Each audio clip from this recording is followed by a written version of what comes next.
When working with bulleted lists, you aren't limited to just the standard bullet character. I can double-click to get inside this text area and click Paragraph Styles. I'm in the Typography workspace. In Paragraph Styles, you'll see I have a bullet style already set up. If you weren't using styles, you could highlight the text, and on the far right end of your control panel, you can get to the bullets and numbering settings. But since I'm using a style, I'm going to double-click on bullets and hit bullets and numbering. And if I click Add, Add will let me get to every character that exists in a font to choose an alternate bullet. In fact, you don't have to use just characters built into this font. If I choose something like Webdings or Wingdings or Zaftingbats, I have a whole other collection of characters that I can use. In this case, I'll use this little right-facing arrow. So I'll double-click to add that and hit OK, and then click once, and now all of my bullet characters are arrows. And depending on your original text, you may need to change the left indent or the first line indent to get those to line up for your new bullet character. There, that's a little bit cleaner. All right, and feel free to play with this on your own. So I could add another character and maybe try something like Wingdings or Zaftingbats, all the symbol characters that I have. So I'll go to Zaftingbats if you have it, and then I'll possibly try a hollow circle, like a drop shadow box. I'll click OK, click on it, and it's been applied. But I find that these are huge, so it can be helpful to use a character style to size these down. If I go to Character Style, I'll build a new character style from the panel menu and call this Bullets. In Basic Character Formats, I'll choose the font Zaftingbats or Webdings or Wingdings or whatever I had selected, and I'll size it down to about half of the type size. I was in 9, so let's try 4 point. But when I click OK, this text was highlighted, so I'm going to make sure this isn't applied to my body text for the bullets. And I'll come back to Paragraph Styles and double-click on Bullets to bring it up.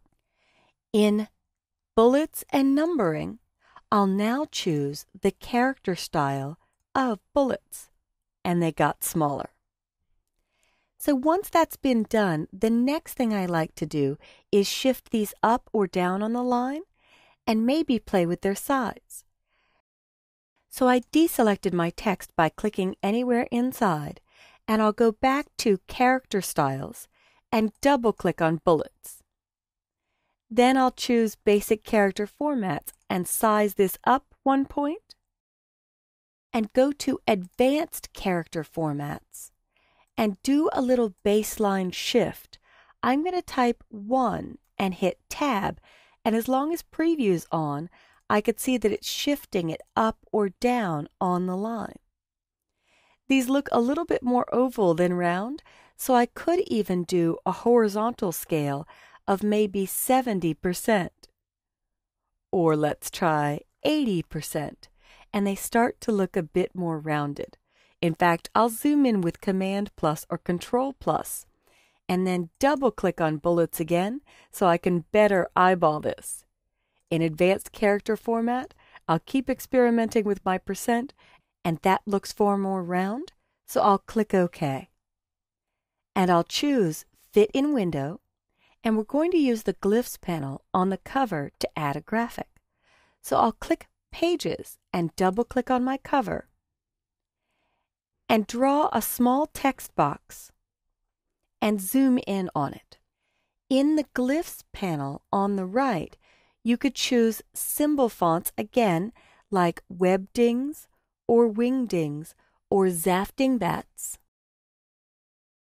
And if I hit the big mountains on the bottom right to zoom in, I could see all of these characters.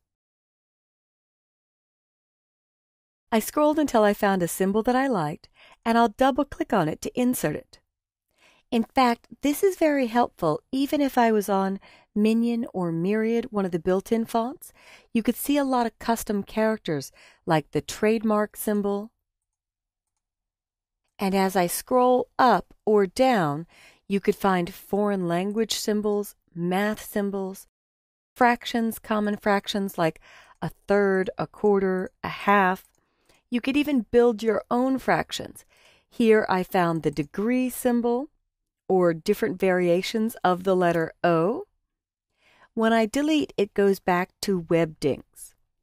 And another spot to find symbols is type, insert special character, and symbols. There's your bullet, copyright, ellipses, registered trademark, trademark.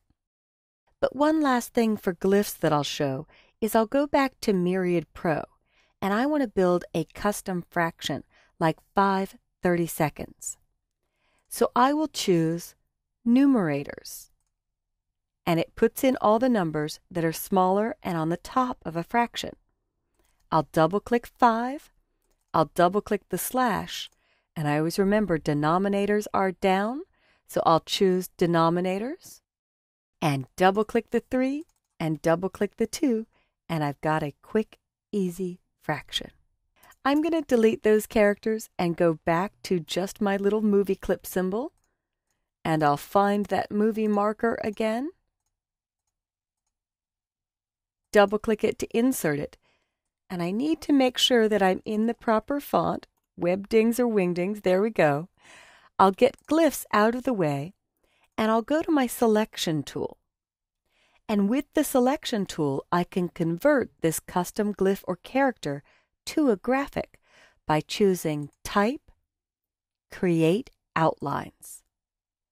And now, this no longer requires that font. If I were to go to my direct selection tool and zoom in a bunch, you could see I can even edit the individual points or pieces on this graphic. It's no longer text.